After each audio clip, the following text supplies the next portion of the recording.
Assalamualaikum warahmatullahi wabarakatuh. Perkenalkan, nama saya Winda Sari Aprilia dengan NIM F1B020149. Di sini saya akan menjelaskan laporan hasil praktikum yang sudah saya lakukan, yaitu praktikum dasar teknik tenaga listrik.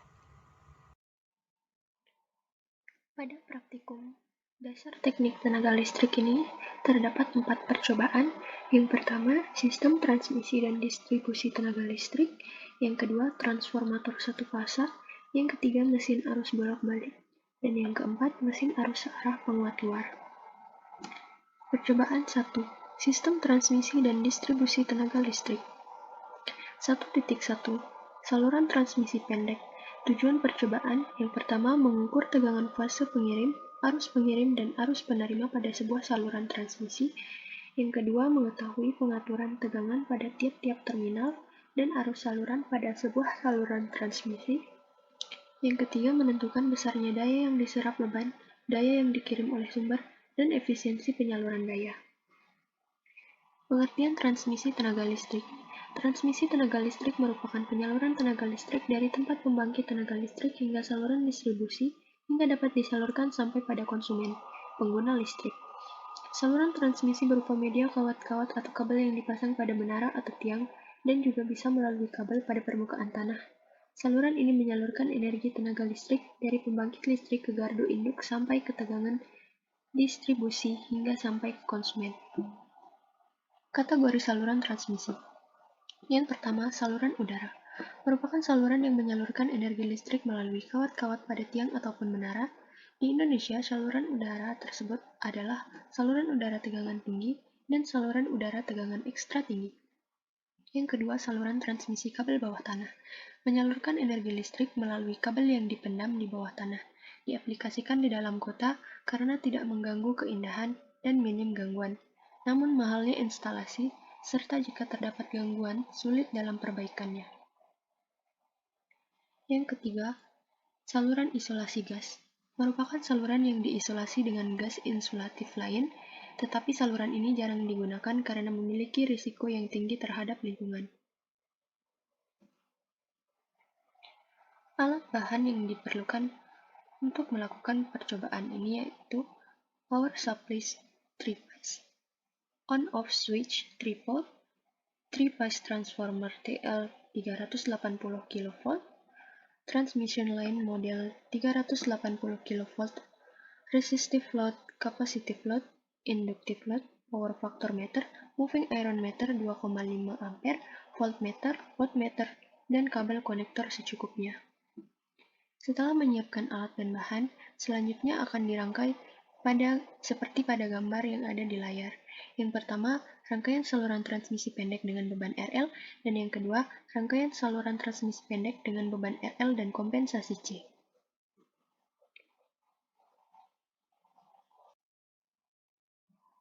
Setelah melakukan percobaan, maka akan didapat data hasil seperti pada tabel 1.1, yaitu hasil pengamatan saluran transmisi pendek untuk percobaan beban RL di mana R tetap dan L divariasi.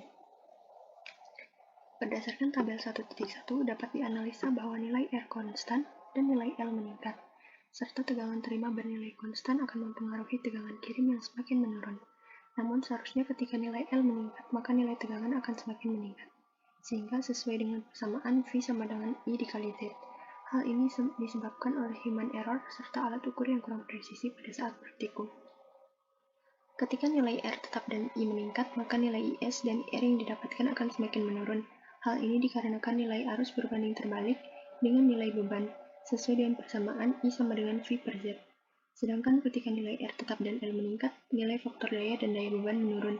Hal ini disebabkan daya berbanding lurus dengan arus, sehingga sesuai dengan persamaan P sama dengan P kali I dikali cos P.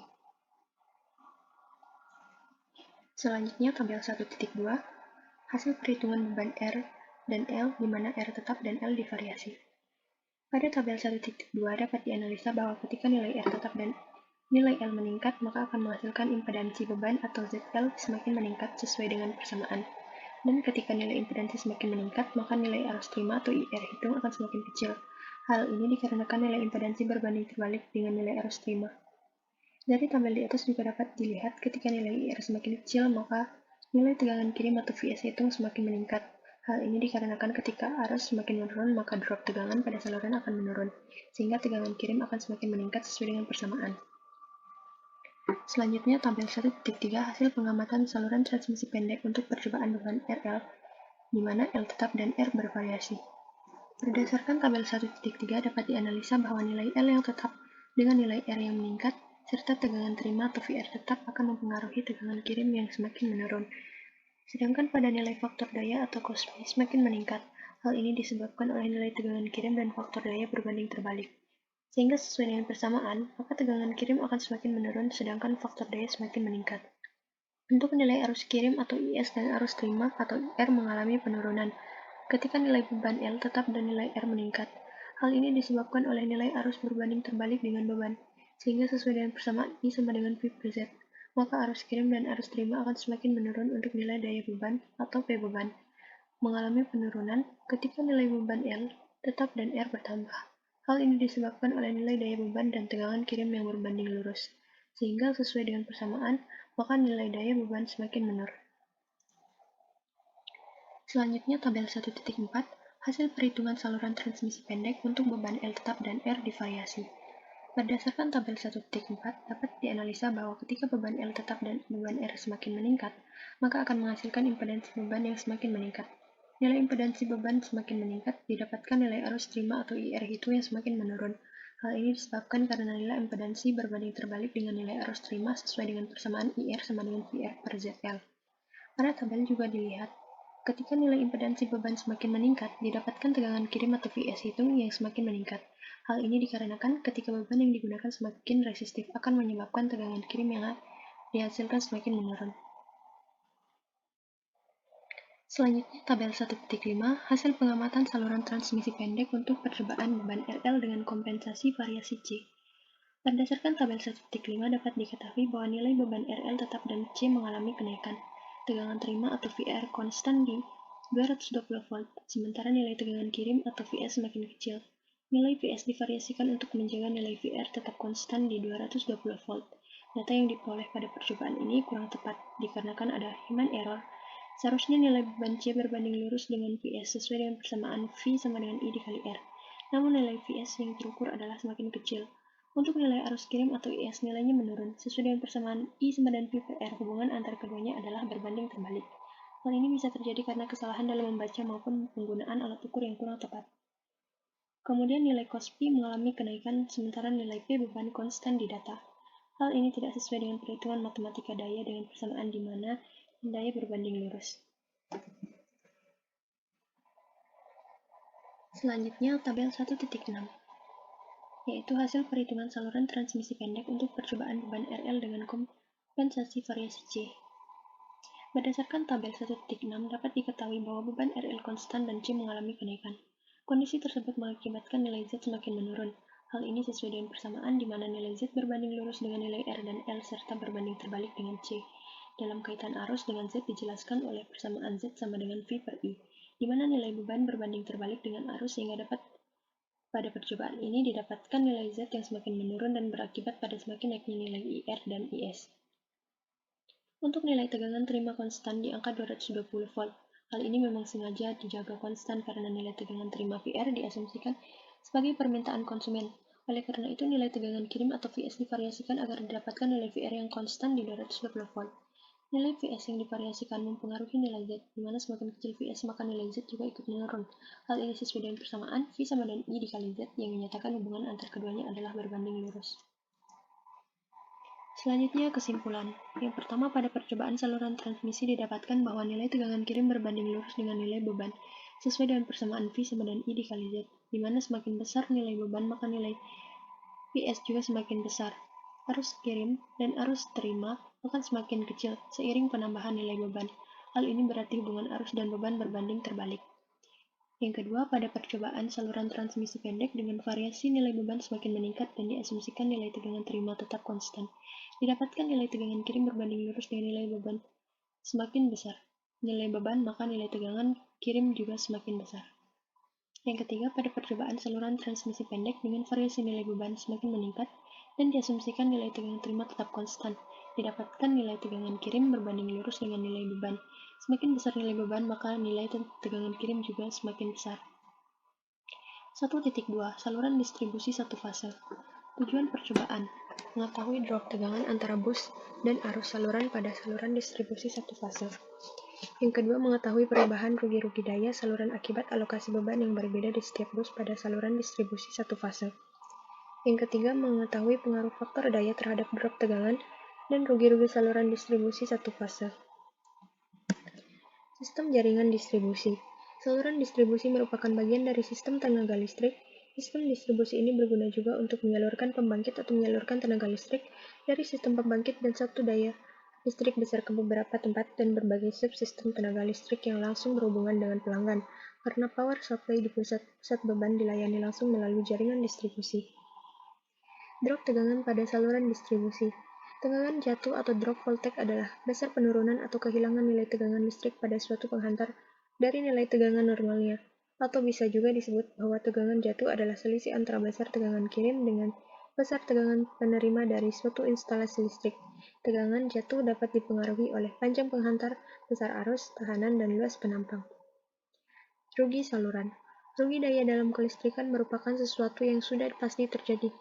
Pada dasarnya, rugi daya adalah selisih antara jumlah energi listrik yang dibangkitkan dengan jaminan energi listrik sampai konsumen.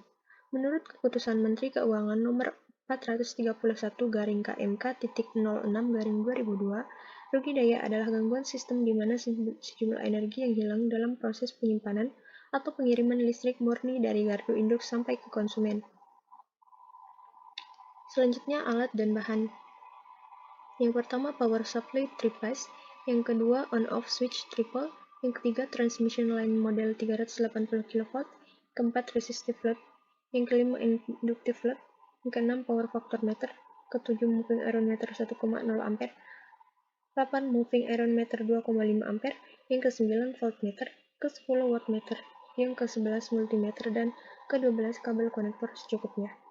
Setelah menyiapkan alat dan bahan yang sudah disebutkan sebelumnya, selanjutnya akan dirangkai seperti rangkaian yang ada pada gambar. Setelah dilakukan percobaan, maka akan didapat data hasil seperti pada tabel 1.7. Hasil perhitungan saluran distribusi satu fase 4 bus dengan beban pada bus 1 dan 2 tetap, sedangkan beban pada bus 3 divariasi. Berdasarkan tabel 1.7 dapat dianalisa bahwa nilai beban dan tegangan yang diberikan tetap, sedangkan beban induktif divariasi semakin naik pada bus 3 dan didapatkan nilai impedansi ZL tetap. Nilai arus yang dihasilkan fluktuatif untuk arus I1, I2, dan I3. Terjadinya penurunan nilai arus disebabkan oleh beban induktif yang semakin besar. Tegangan V1, V2, dan V3 semakin meningkat, sedangkan V01, V12, dan V23 semakin menurun. Menurunnya nilai tegangan V01, V12, dan V23 dikarenakan nilai tegangan didapatkan dari hasil perkalian antara I01, I12, dan I23 dengan impedansi atau ZL, di mana seperti yang sudah tertera pada tabel bahwa I01, I12, dan I23 nilainya semakin menurun, sehingga mempengaruhi nilai V01, V12, dan V23. Sesuai dengan persamaan V sama dan I dikali R, hubungan antara tegangan dan arus adalah berbanding lurus. Selanjutnya, nilai persentase error V1 dan V2 semakin menurun karena selisih nilai tegangan hitung dan tegangan ukurnya semakin kecil, sedangkan persentase error V3 semakin meningkat karena selisih nilai tegangan hitung dan tegangan ukurnya yang semakin besar. Selanjutnya, tabel 1.8. Percobaan saluran distribusi satu fase 4 bus dengan beban pada bus 2 dan 3 tetap, sedangkan beban pada bus 1 divariasi. Dari tabel 1.8 dapat dianalisa bahwa nilai impedansi tetap yaitu 36,78 ohm. Nilai I1, I2, dan I3 yang didapatkan menurun. Dan dari data 1 dan konstan ke data selanjutnya, hal ini mempengaruhi nilai I01, I12, dan I23 dan V01, V12, dan V23 yang semakin menurun dikarenakan arus berbanding terbalik dengan beban. Ketika nilai beban semakin meningkat, maka tegangan yang didapatkan semakin besar dikarenakan tegangan berbanding lurus dengan beban. Hal ini sesuai dengan persamaan V sama dan I dikali R. Kesimpulan. Yang pertama, pada percobaan saluran distribusi satu fasa pada 4 bus didapatkan bahwa nilai drop tegangan antar bus berbanding lurus dengan nilai arus saluran, di mana nilai drop tegangan merupakan hasil kali antara impedansi dan arus masing-masing saluran. Yang kedua, pada percobaan saluran distribusi satu fase 4 bus didapatkan rugi-rugi daya saluran berbanding lurus dengan alokasi beban yang diberikan di mana semakin besar nilai beban, maka rugi-rugi daya atau P loss akan semakin meningkat. Kondisi ini sesuai dengan persamaan P loss sama dengan 3 dikali I pangkat 2 dikali R dikali L. Yang ketiga, faktor daya. Drop tegangan dan rugi-rugi saluran distribusi satu fase memiliki hubungan linear, di mana semakin kecil nilai faktor daya, maka drop tegangan dan rugi-rugi saluran distribusi satu fase semakin mengecil. Begitu juga sebaliknya. Selanjutnya percobaan 2, transformator satu fasa. 2.1. Resistansi lilitan transformator. Tujuan percobaan yang pertama menentukan tegangan primer transformator dan tahanan dalamnya pada arus primer tertentu. Yang kedua menentukan tegangan sekunder transformator dan tahanan dalamnya pada arus sekunder tertentu. Yang ketiga membandingkan nilai tahanan dalam transformator pada sisi primer dan sisi sekunder. Pengertian dan prinsip kerja transformator. Transformator adalah sebuah alat listrik yang dapat memindahkan dan mengubah energi listrik dari satu atau lebih rangkaian ke rangkaian listrik lainnya melalui suatu gandengan magnet dan berdasarkan prinsip kerja elektromagnet. Prinsip kerja transformator menggunakan prinsip hukum induksi, Faraday, dan hukum Lorentz dalam menyalurkan daya, di mana apabila kumparan primer dihubungkan dengan sumber tegangan bolak-balik, maka akan mengalir arus dalam kumparan primer menimbulkan flux magnetik dalam inti besi. Bagian-bagian dan jenis-jenis transformator. Bagian-bagian pada transformator. Yang pertama inti besi, yang kedua belitan, yang ketiga bushing, dan yang keempat tangki dan radiator. Kemudian jenis-jenis transformator. Transformator daya, transformator distribusi, dan transformator pengukuran. Hubungan antara jumlah lilitan dengan besar tahanan. Pada trafo, nilai tahanan dapat dimungkinkan tidak sama. Hal ini dapat terjadi karena perbedaan panjang lilitan yang terdapat pada tiap kumparan. Semakin panjang lilitan kumparan, maka semakin besar nilai tahanan, dan semakin pendek lilitan kumparan, semakin kecil pula nilai tahanannya. Hal ini dapat dibuktikan dengan persamaan R sama dengan Rho dikali L per A. Alat dan bahan yang dibutuhkan pada percobaan ini yaitu eksperimental transformer, kumparan transformator satu fase lilitan 500 dan 250, inti besi transformator, moving iron meter, voltmeter, multimeter, dan kabel konektor secukupnya. Selanjutnya, alat dan bahan tersebut akan dirangkaikan seperti pada gambar 2.1 rangkaian percobaan pada sisi primer. Berdasarkan gambar 2.1, transformator diberikan sumber tegangan DC. Rangkaian tersebut terdiri dari dua alat ukur yaitu ampermeter dan voltmeter, di mana ampermeter dihubungkan secara seri dan voltmeter dihubungkan secara paralel terhadap beban. Pada saat dialiri aliran arus pada sisi primer, akan terjadi induksi dan timbul flux menyebabkan adanya gaya gerak magnet. Resistansi pada kedua trafo berbeda, yang mana trafo dengan lilitan 500 lilitan memiliki nilai resistansi lebih besar dibandingkan 250 lilitan. Selanjutnya gambar 2.2 rangkaian percobaan pada sisi sekunder. Berdasarkan gambar 2.2, transformator diberikan sumber tegangan DC. Rangkaian tersebut terdiri dari dua alat ukur yaitu ampermeter dan voltmeter yang dihubungkan secara seri dan paralel. Pada saat dialirkan arus pada sisi sekunder, ini akan terjadi induksi yang menimbulkan flux yang menyebabkan adanya gaya gerak listrik. Besarnya tegangan yang akan keluar tergantung dari jumlah lilitan pada sisi primer. Kemudian setelah melakukan percobaan, akan didapatkan data hasil seperti pada tabel 2.1, hasil perhitungan percobaan parameter trafo. Berdasarkan tabel 2.1, dapat dianalisa bahwa lilitan 500 tegangan dan arus yang didapatkan semakin meningkat. Ketika arus dinaikkan dari 0,5 ampere sampai dengan 2 ampere, maka tegangan yang dihasilkan juga semakin meningkat. Berarti arus dengan tegangan berbanding lurus. Sedangkan untuk nilai tahanan yang didapatkan semakin menurun. Hal ini sesuai dengan persamaan V sama dengan I dikali R. Sedangkan untuk nilai tegangan pada lilitan 250 juga semakin meningkat dikarenakan arus yang digunakan juga meningkat. Untuk nilai tegangan pada hal tersebut berbanding terbalik. Hal ini sesuai dengan persamaan V sama dengan I dikali R atau R sama dengan V per I. Nilai tegangan dan tahanan yang didapatkan pada lilitan 500 lebih besar dibandingkan dengan nilai tegangan dan tahanan pada 250 lilitan. Hal ini dikarenakan semakin banyak lilitan yang digunakan, maka semakin besar pula nilai tegangan dan tahanan yang didapatkan. Sedangkan untuk persentase errornya cenderung fluktuatif, disebabkan karena terjadi kesalahan yaitu human error atau alat ukur yang kurang presisi. Selanjutnya kesimpulan, pada kumparan primer apabila daya dinaikkan maka tegangan dan arusnya akan ikut naik, sedangkan tahanannya akan turun. Tegangan dan tahanan dalam yang didapatkan berbanding lurus dengan jumlah lilitan. Yang kedua, pada kumparan sekunder, apabila dinaikkan maka tegangan dan arusnya akan ikut naik. Tegangan dan tahanan dalam yang didapatkan semakin besar, namun nilainya tidak lebih dibandingkan kumparan primer. Hal ini terjadi karena jumlah lilitan sekunder setengah dari lilitan primer. Yang ketiga, nilai tahanan dalam transformator pada sisi primer lebih besar dibandingkan nilai tahanan sekunder. Hal itu terjadi karena jumlah lilitan pada sisi primer lebih banyak dibandingkan sisi sekunder, sedangkan nilai tahanan pada sisi sekunder lebih kecil dibandingkan tahanan pada sisi primer. 2.2.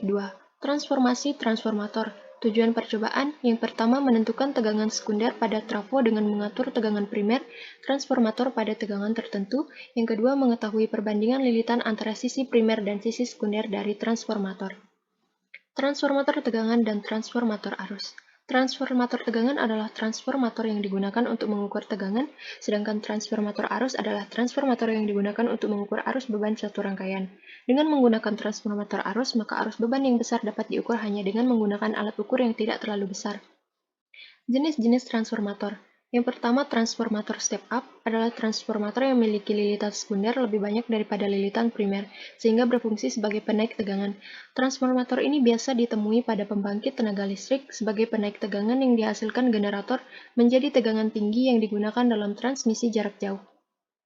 Yang kedua, transformator step down adalah transformator yang memiliki lilitan sekunder lebih sedikit daripada lilitan primer, sehingga berfungsi sebagai penurun tegangan. Transformator jenis ini sangat mudah ditemui, terutama dalam adaptor AC/DC. Alat dan bahan yang dibutuhkan untuk percobaan ini yaitu eksperimental transformer, kumparan transformator satu fase 500 lilitan dan 250 lilitan, inti besi transformator, voltmeter, dan kabel konektor secukupnya. Kemudian, alat dan bahan tersebut akan dirangkai seperti gambar 2.3, transformator kumparan primer dan sekunder sama. Berdasarkan gambar 2.3, dapat dianalisa bahwa rangkaian transformator kumparan primer dan sekunder diberikan daya supply AC, dan pada rangkaian ini digunakan pada sisi primer 500 lilitan dan pada sisi sekunder 500 lilitan, yang dimana voltmeter 1 dihubungkan secara paralel dengan sumber tegangan juga dihubungkan paralel dengan kumparan primer, sedangkan voltmeter 2 dihubungkan secara paralel pada kumparan sekunder. Selanjutnya gambar 2.4 rangkaian transformator step up. Berdasarkan gambar 2.4 dapat diketahui bahwa rangkaian tersebut merupakan rangkaian trafo step up. Dikatakan demikian karena jumlah lilitan sekunder lebih banyak dibandingkan jumlah lilitan pada kumparan primer, yaitu lilitan primer sebanyak 250 sedangkan lilitan sekunder sebanyak 50. Pada gambar 2.4 rangkaian diberi arus AC, kemudian pada rangkaian itu juga terdapat dua buah voltmeter di mana satu voltmeter dihubungkan secara paralel dengan lilitan primer dan sumber tegangan, kemudian voltmeter 2 dihubungkan secara paralel dengan lilitan sekunder. Jika pada trafo lilitan primer lebih sedikit dibandingkan lilitan sekunder, maka tegangan pada lilitan sekunder akan 2 kali lebih besar dari tegangan pada sisi primer. Selanjutnya gambar 2.5 rangkaian transformator step down. Berdasarkan gambar 2.5, dapat diketahui bahwa rangkaian ini merupakan rangkaian trafo step down. Dikatakan demikian karena jumlah lilitan primer adalah 500 dan lilitan sekunder adalah 250. Pada gambar 2.5, rangkaian diberi arus AC, kemudian pada rangkaian tersebut terdapat dua buah voltmeter yang dihubungkan secara paralel dengan lilitan primer dan sekunder. Jika lilitan pada kumparan primer lebih banyak dibandingkan lilitan pada kumparan sekunder, maka tegangan yang dihasilkan pada sisi sekunder setengah dari tegangan pada sisi primer. Selanjutnya, setelah dilakukan percobaan, maka didapatkan data hasil seperti pada tabel 2.4, hasil perhitungan percobaan transformasi transformator. Pada tabel ini dapat dianalisa bahwa transformasi transformator memiliki perilaku berbeda. berdasarkan perbandingan lilitan primer dan sekunder, yaitu pada trafo sisi sekunder dalam hubungan seri diketahui bahwa transformator sisi sekunder memiliki tegangan dengan selisih yang tidak jauh dari tegangan sisi primer. Hal ini dikarenakan dihubungkan secara seri dan memiliki jumlah lilitan yang sama. Adapun selisih tegangan tersebut dikarenakan adanya rugi-rugi daya pada transformator, ketidaktelitian dalam membaca alat ukur, dan ketidaksesuaian alat ukur yang digunakan. Pada trafo step-down memiliki besar tegangan primer yang lebih besar daripada tegangan sekunder dikarenakan pada trafo step-down jumlah lilitan primer lebih banyak daripada lilitan sekunder. Selanjutnya kesimpulan, jika trafo memiliki jumlah lilitan primer dan sekunder yang sama, maka tegangan pada sisi sekunder akan mendekati nilai tegangan pada sisi primer, atau tidak jauh di bawah tegangan sekunder. Nilai tegangan pada kedua sisi seharusnya sama, namun pada trafo terjadi jatuh tegangan atau rugi-rugi daya pada inti lilitannya. Selanjutnya, jika trafo memiliki jumlah lilitan primer yang lebih besar daripada lilitan sekunder, maka nilai tegangan pada sisi sekunder akan sama dengan setengah dari tegangan sisi primer. Dalam kondisi ini, trafo tersebut biasanya disebut dengan trafo step-down. Namun hasilnya akan mendekati setengah tegangan primer karena pada inti besi dan lilitan trafo terdapat rugi-rugi daya. Yang ketiga, jika trafo memiliki jumlah lilitan primer lebih kecil daripada lilitan sekunder, maka tegangan sekunder akan sama dengan 2 kali tegangan sisi primer. Dalam kondisi ini, trafo dinamakan trafo step up, namun nilai yang dihasilkan akan mendekati 2 kali tegangan primer karena terdapat rugi-rugi daya pada inti lilitan trafo.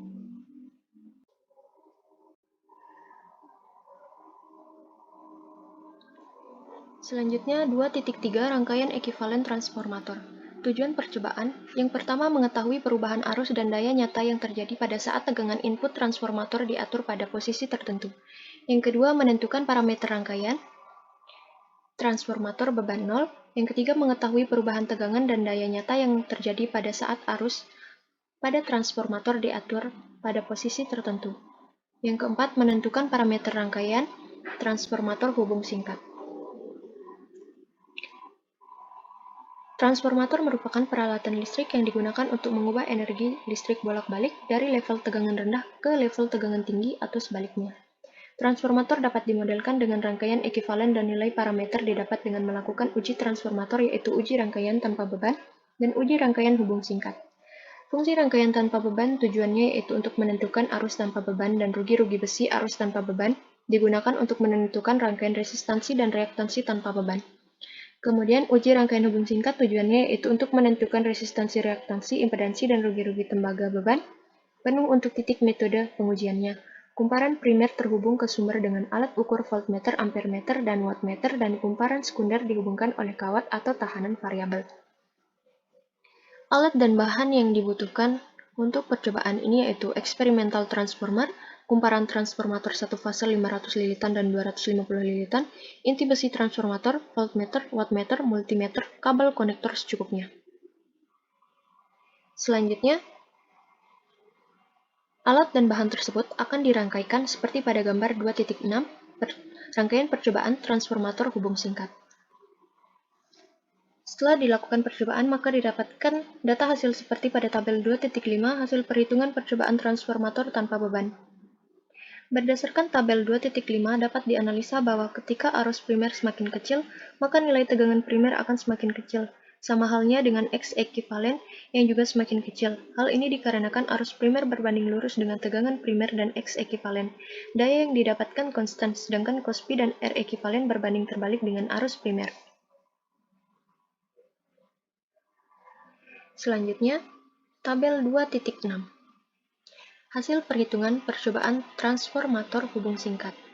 Berdasarkan tabel 2.6, dapat dianalisa bahwa ketika arus primer semakin kecil, maka nilai tegangan primer akan semakin kecil, sama halnya dengan X ekivalen yang juga semakin kecil.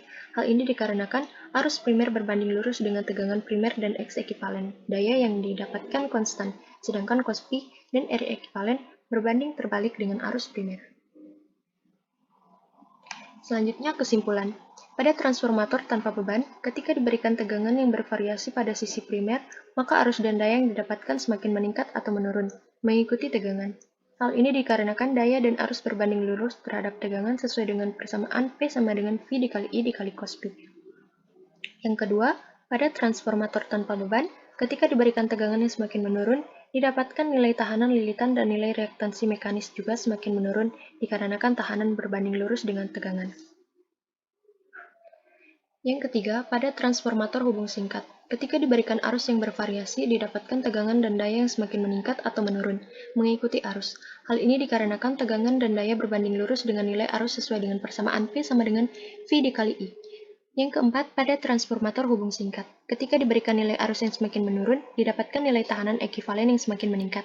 Sedangkan reaktansi ekivalen yang didapatkan fluktuatif dan nilai impedansi ekivalen merupakan resultan dari reaktansi ekivalen dengan tahanan ekivalen. Selanjutnya, percobaan 3, mesin arus bolak-balik. 3.1 Generator sinkron. Tujuan percobaan yang pertama mengetahui unjuk kerja generator sinkron tanpa beban pada perubahan arus eksitasi dan perubahan kecepatan terhadap tegangan jangkar generator sinkron dan arus jangkar motor penggerak DC. Yang kedua mengetahui karakteristik pengaruh arus eksitasi medan dan perubahan kecepatan terhadap tegangan jangkar generator sinkron dan arus jangkar motor penggerak DC pada generator sinkron tanpa beban. Yang ketiga, mengetahui pengaruh kombinasi beban RL pada unjuk kerja generator sinkron yaitu tegangan jangkar, arus medan, kecepatan putar rotor, dan daya generator sinkron. Yang keempat, mengetahui karakteristik kombinasi beban RL terhadap unjuk kerja generator sinkron. Pengertian generator sinkron. Generator sinkron atau sering disebut alternator adalah mesin listrik arus bolak-balik yang menghasilkan tegangan dan arus bolak-balik atau alternating current yang bekerja dengan cara merubah energi mekanik menjadi energi listrik dengan adanya induksi medan magnet. Perubahan energi ini terjadi karena adanya pergerakan relatif antara medan magnet dengan kumparan generator. Pergerakan relatif adalah terjadinya perubahan medan magnet pada kumparan jangkar yaitu tempat terbangkitnya tegangan pada generator karena pergerakan medan magnet terhadap kumparan jangkar atau sebaliknya. Alternator ini disebut generator sinkron karena kecepatan perputaran medan magnet yang terjadi sama dengan kecepatan perputaran rotor generator. Alternator ini menghasilkan energi listrik bolak-balik dan biasa diproduksi untuk menghasilkan listrik AC satu fasa atau 3 fasa. Prinsip kerja generator sinkron. Generator dapat menghasilkan energi listrik karena adanya pergerakan relatif antara medan magnet homogen terhadap kumparan jangkar pada generator magnet yang bergerak dan kumparan jangkar diam atau sebaliknya, magnet diam sedangkan kumparan jangkar bergerak. Jadi jika sebuah kumparan diputar pada kecepatan konstan pada medan magnet homogen, maka akan terinduksi dengan sinusoidal pada kumparan tersebut. Selanjutnya, eksitasi generator sinkron. Eksitasi merupakan salah satu bagian yang paling krusial pada sistem di generator sinkron, di mana eksitasi berperan untuk membentuk atau menghasilkan flux yang berubah terhadap waktu, sehingga dihasilkan 1 GGL induksi setelah generator AC mencapai kecepatan nominal medannya di eksitasi dari 1 DC. Alat dan bahan yang digunakan, yang pertama AC dan DC supply, yang kedua sembuhan motor 0,3 kW, yang ketiga synchronous mesin 0,3 kW, yang keempat resistive load, yang kelima inductive load, yang keenam moving iron meter 1 ampere, yang ketujuh moving iron meter 600 volt, yang kedelapan power factor meter, yang ke-9 wattmeter, yang ke-10 kabel konektor secukupnya, yang ke-11 tako generator, 12 switch, dan 13 control unit. Setelah menyiapkan alat dan bahan, selanjutnya akan dirangkaikan seperti rangkaian yang ada pada gambar, yaitu gambar titik 1, rangkaian percobaan generator sinkron tanpa beban. Dan gambar 3.2, rangkaian percobaan generator sinkron berbeban. Setelah melakukan percobaan, akan didapatkan data hasil seperti pada tabel 3.1, hasil pengukuran percobaan generator sinkron tanpa beban. Berdasarkan tabel 3.1, dapat dianalisa bahwa semakin kecil putaran rotor yang diberikan, maka didapatkan tegangan jangkar dan arus jangkar yang semakin kecil. Hal ini menunjukkan bahwa putaran rotor berbanding lurus dengan tegangan jangkar dan arus jangkar. Kemudian ketika diberikan arus medan yang semakin besar, maka tegangan jangkar dan arus jangkar yang didapat juga semakin besar. Hal ini dikarenakan arus medan berbanding lurus dengan tegangan jangkar dan arus jangkar. Selanjutnya, tabel 3.2, hasil perhitungan beban Z, cos Pi hitung, persen error, dan cos Pi dari daya pada generator sinkron berbeban, di di mana R tetap dan L berubah. Dari tabel 3.2 dapat dianalisa bahwa ketika diberikan R tetap dan L yang semakin meningkat, maka didapatkan tegangan jangkar yang juga semakin meningkat dan arus medan arus jangkar yang semakin menurun. Hal ini dikarenakan tegangan berbanding lurus dengan beban dan arus berbanding terbalik dengan beban sesuai persamaan V sama dengan I dikali R. Ketika diberikan R tetap dan L yang semakin meningkat, maka didapatkan kecepatan putaran rotor yang semakin meningkat, dan nilai impedansi juga semakin meningkat. Hal ini dikarenakan kecepatan putaran rotor dan impedansi berbanding lurus dengan L sesuai dengan persamaan Z sama dengan akar R pangkat 2 plus L pangkat 2. Ketika diberikan R tetap dan L yang semakin meningkat, maka didapatkan nilai cos P yang semakin menurun. Hal ini dikarenakan cos P berbanding terbalik dengan beban sesuai dengan persamaan P sama dengan V dikali I dikali cos P. Sedangkan ketika diberikan R tetap dan L semakin meningkat, maka didapatkan daya yang semakin menurun. Namun, seharusnya ketika diberikan R tetap dan L yang semakin meningkat, maka didapatkan nilai daya yang semakin meningkat. Hal ini dikarenakan human error dan alat yang kurang presisi pada saat praktikum. Selanjutnya, tabel 3.3 hasil perhitungan beban L tetap dan R berubah. Berdasarkan tabel 3.3, dapat dianalisa bahwa ketika diberikan L tetap dan R semakin meningkat, maka didapatkan tegangan jangkar yang juga semakin besar dan arus jangkar yang semakin menurun. Hal ini dikarenakan tegangan berbanding lurus dengan nilai beban dan arus berbanding terbalik dengan nilai beban sesuai dengan persamaan V sama dengan I dikali R. Ketika diberikan L tetap dan R berubah atau semakin meningkat, maka didapatkan arus medan yang konstan, sedangkan kecepatan putaran rotor yang didapatkan semakin menurun. Hal ini dikarenakan kecepatan rotor berbanding terbalik dengan beban. Ketika diberikan L tetap dan R semakin meningkat, maka didapatkan nilai daya faktor daya dan impedansi yang juga semakin meningkat. Hal ini dikarenakan impedansi dan faktor daya berbanding lurus sesuai dengan persamaan cos P sama dengan R per Z. Berdasarkan tabel 3.3 juga dapat dianalisa bahwa ketika diberikan L tetap dan R yang semakin meningkat, maka didapatkan kecepatan putaran rotor yang semakin menurun. Hal ini dikarenakan kecepatan rotor berbanding terbalik dengan beban. Ketika diberikan L tetap dan R berubah, maka didapatkan nilai cos P dan impedansi yang juga semakin meningkat. Hal ini dikarenakan impedansi dan cos P berbanding lurus dengan beban sesuai dengan persamaan cos P sama dengan R per Z. Selanjutnya kesimpulan. Ketika nilai kecepatan putaran rotor dan arus medan meningkat, maka tegangan jangkar dan arus jangkar yang didapatkan akan semakin meningkat. Yang kedua, pada beban dengan R tetap dan L semakin meningkat, maka didapatkan tegangan jangkar dan arus jangkar semakin menurun, sedangkan daya dan impedansi semakin meningkat. Yang ketiga, pada beban dengan L tetap dan R semakin meningkat, maka didapatkan tegangan jangkar yang semakin meningkat, dan arus jangkar yang didapatkan menurun, sedangkan daya dan impedansi semakin meningkat. Yang keempat, poin A, pada beban R tetap dan L semakin meningkat, maka didapatkan cos P yang semakin menurun. Poin B, pada beban L tetap dan R semakin meningkat, maka didapatkan cos P yang semakin meningkat. Selanjutnya, 3.2 motor induksi atau motor tak serempak. Tujuan percobaan membuktikan ketidakserempakan motor induksi dengan N yang selalu konstan. Yang kedua, mengetahui pengaruh perubahan torsi beban terhadap kecepatan motor slip. Pengertian motor asinkron. Disebut motor asinkron karena putaran motor tidak sama dengan putaran flux magnet stator. Dengan kata lain bahwa antara pada rotor dan flux magnet stator terdapat selisih perputaran yang disebut dengan slip. Slip dinyatakan dengan persamaan sebagai berikut. S sama dengan Ns dikali N per Ns. Motor induksi pada dasarnya mempunyai 3 bagian penting sebagai berikut. Stator merupakan bagian yang diam dan mempunyai kumparan yang dapat menginduksikan medan elektromagnetik kepada kumparan rotornya. Yang kedua, celah merupakan celah udara tempat berpindahnya energi dari stator ke rotor. Rotor merupakan bagian yang bergerak akibat adanya induksi magnet dan kumparan stator yang diinduksikan kepada kumparan rotor. Jenis-jenis motor induksi. Yang pertama, rotor menggunakan dua jenis rotor, yaitu rotor sangkar dan Bleton. Yang kedua, stator. Pada bagian stator terdapat beberapa slot yang merupakan tempat kawat dari 3 kumparan 3 fasa yang disebut kumparan stator, yang masing-masing kumparan mendapat suplai arus 3 fasa. Alat dan bahan yang dibutuhkan untuk percobaan ini yaitu AC dan DC supply, square check motor, tacho generator, magnetic powder brake, control unit, moving iron meter, power factor meter, wattmeter, dan kabel konektor secukupnya. Maka akan didapatkan data hasil sebagai berikut, seperti yang ditampilkan pada tabel 3.5, yaitu hasil perhitungan motor induksi.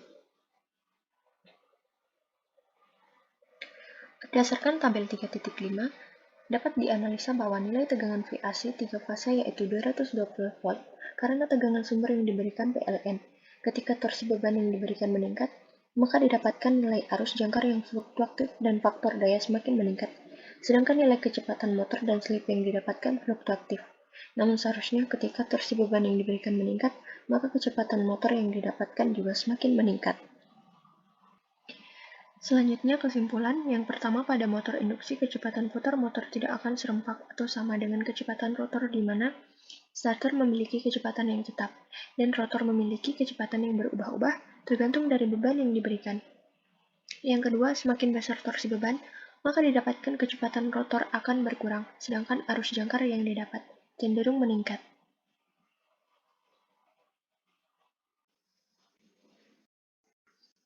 Selanjutnya, percobaan 4, mesin arus searah penguat luar.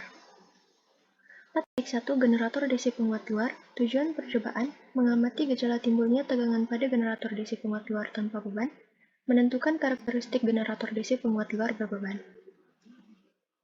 Generator DC. Generator DC merupakan alat yang mengubah energi mekanik menjadi energi listrik DC, tenaga mekanik, digunakan untuk memutar kumparan kawat pengantar dalam medan magnet maupun sebaliknya, yaitu memutar magnet di antara kumparan kawat pengantar. Prinsip kerja generator DC adalah dengan memanfaatkan kaidah tangan kanan. Sepasang magnet permanen utara dan selatan menghasilkan garis medan fasa kawat pengantar di atas telapak tangan, kanan ditembus garis medan magnet fasa.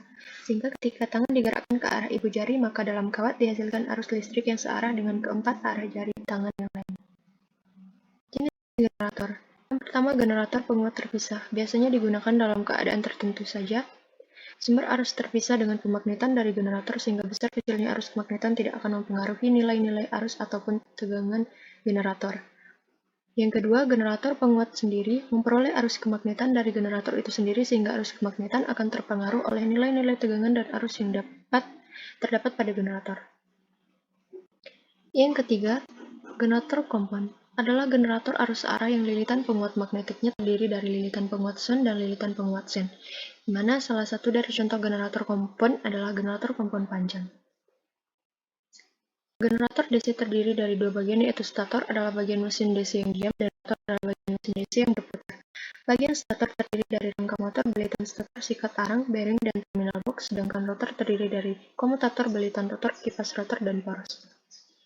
Alat dan bahan yang dibutuhkan saat percobaan, AC dan DC supply, zone non mesin, squirrel cage motor, foto atau kontak tako generator, power circuit breaker modul, resistive load, ampere meter, voltmeter, digital multimeter, dan kabel konektor secukupnya.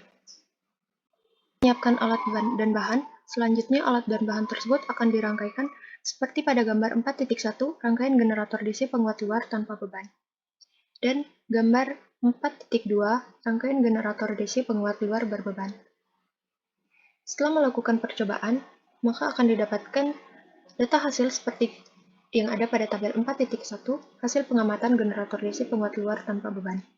Berdasarkan tabel 4.1 dapat dianalisa bahwa semakin besar nilai tegangan medan, maka nilai arus medan juga akan semakin besar. Hal ini dapat terjadi karena nilai tegangan medan berbanding lurus dengan nilai arus medan, dan hal ini juga sesuai dengan persamaan VF sama dengan IF dikali R. Kemudian semakin besar nilai tegangan medan, maka semakin besar pula nilai tegangan jangkar, dikarenakan terhubung induksi medan magnet pada rangkaian. Selanjutnya, jumlah putaran rotor yang dihasilkan konstan yaitu 1350 rpm dikarenakan pada penggerak mula diatur konstan sebesar 220 volt. Hal ini sesuai dengan persamaan N sama dengan 120 dikali F per P.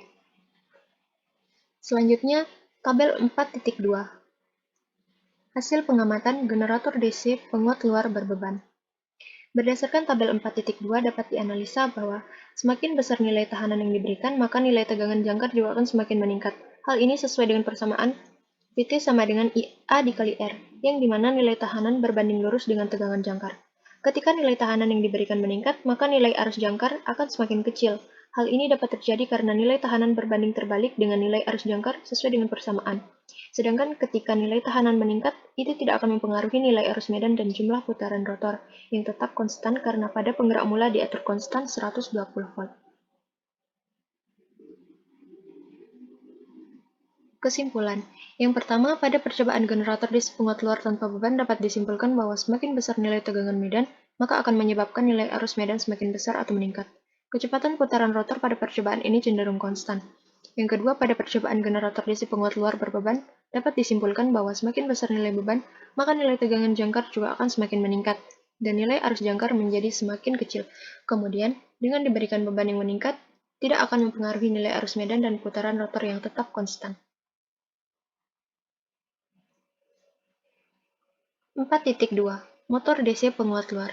Tujuan percobaan, yang pertama mengetahui perubahan putaran motor DC penguat luar tanpa beban terhadap pengaturan arus medan, yang kedua mengetahui perubahan putaran motor DC penguat luar tanpa beban terhadap pengaturan arus jangkar, yang ketiga mendapatkan kurva karakteristik motor DC penguat luar tanpa beban, yang keempat mengetahui pengaruh perubahan torsi beban pada motor DC penguat luar terhadap kecepatan arus medan dan arus jangkar motor DC penguat luar. Yang kelima, mendapatkan hubungan torsi beban terhadap daya beban motor DC penguat luar. Pengertian motor DC penguat luar. Motor DC penguat luar adalah suatu mesin yang berfungsi mengubah energi listrik menjadi energi mekanik, di mana energi gerak tersebut berupa putaran dari motor. Alat dan bahan yang dibutuhkan pada percobaan ini yaitu AC dan DC supply, Sun One mesin, tacho generator, magnetic powder grip, control unit, multimeter, digital multimeter, dan kabel konektor secukupnya.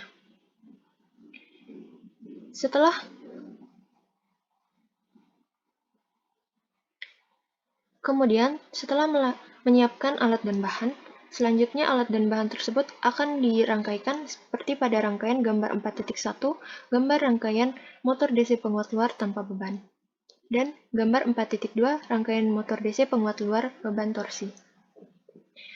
Setelah melakukan percobaan, akan didapatkan data hasil seperti pada tabel 4.3, hasil pengamatan, VF tetap, dan VT berubah.